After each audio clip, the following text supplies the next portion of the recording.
Joanna Hawari Poucheili, bonjour. Bonjour. Tu as fondé le CPM, c'est-à-dire le Centre professionnel de médiation au sein de l'USJ, l'Université Saint-Joseph, en 2006. Ouais. Une date que les Libanais ne sont pas prêts d'oublier pour maintes raisons. Quelles étaient les motivations derrière la création de ce centre? Et je pense que le calendrier n'était pas un hasard non plus. Non, ce n'était pas un hasard, c'était au lendemain de la guerre de juillet 2006 et notre objectif c'était de recréer des ponts entre les humains. Et donc le Centre professionnel de médiation est le premier centre transdisciplinaire de médiation au Liban et dans toute la région. Et donc notre objectif, notre mission, c'est vraiment de promouvoir un esprit d'humanisme, un esprit de bienveillance à travers les outils que nous avons, c'est-à-dire la médiation, la négociation, la communication positive et la communication non violente. Quelles sont aujourd'hui, après plus de 10 ans d'existence, les réalisations concrètes de ce centre et quel impact a-t-il aujourd'hui sur le terrain? Alors nous, on se caractérise comme étant un centre ternaire, c'est-à-dire qu'on a 3 grandes missions. D'abord, on est un centre de formation, ensuite on est un centre de médiation et on a un incubateur de projets.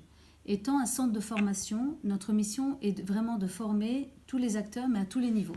Donc on forme des professionnels qui viennent de tous les horizons et de toutes les confessions. 2, on est en train de former également des étudiants dans le cadre des différentes universités, pas simplement à l'USJ. Oui. Et enfin, on est en train de former des élèves médiateurs dans les établissements scolaires publics et privés au Liban et également dans la région. Et donc ça, c'est un impact qui est très important parce qu'on est en train d'éduquer ces jeunes qui sont, eux, la future génération, à promouvoir justement un esprit justement de paix et à être des artisans de paix. En tant que centre de médiation, on reçoit des dossiers de médiation, donc des dossiers de médiation qui proviennent de parties en conflit. Voilà, c'est de l'ordre privé, mais c'est des parties qui sont en conflit, mais ça peut être au niveau très bien familial, qu'au niveau commercial, ou bien au niveau du voisinage. Oui. Et donc, grâce à la médiation, on aide en fait les parties à trouver des solutions par la voie amiable et par le dialogue. Et en tant qu'incubateur de projet, on met en place des actions au Liban, bien sûr dans le domaine de la médiation, mais dans différents secteurs, au niveau politique, au niveau bien sûr éducatif, au niveau interculturel. C'est superbe. Aujourd'hui, c'est dire toute l'importance de la communication et de la culture de dialogue sur laquelle vous êtes en train de travailler et renforcer année après année grâce à ces différents projets. Joanna, s'il y avait un message que tu voulais véhiculer aujourd'hui à tous ceux qui te regardent par le prisme de la 3V, que serait ce message?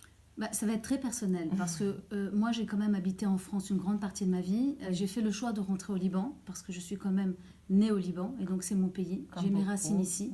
Oui. Et mon objectif c'était d'essayer d'être un acteur utile au sein de ma société. Et au départ, quand j'ai voulu mettre en place la médiation au Liban, on m'a dit c'est impossible parce que voilà, la culture étant au Liban, etc. Et aujourd'hui, je peux dire que chacun, si vraiment on croit en ce qu'on fait et que chacun à notre niveau, on peut être un artisan de paix, on peut être un acteur qui va pouvoir justement aider à construire cette société civile pacifiée. Un acteur de changement. Un acteur de changement, mais je dirais un acteur positif de changement. Absolument. Merci beaucoup, Joanna. Merci.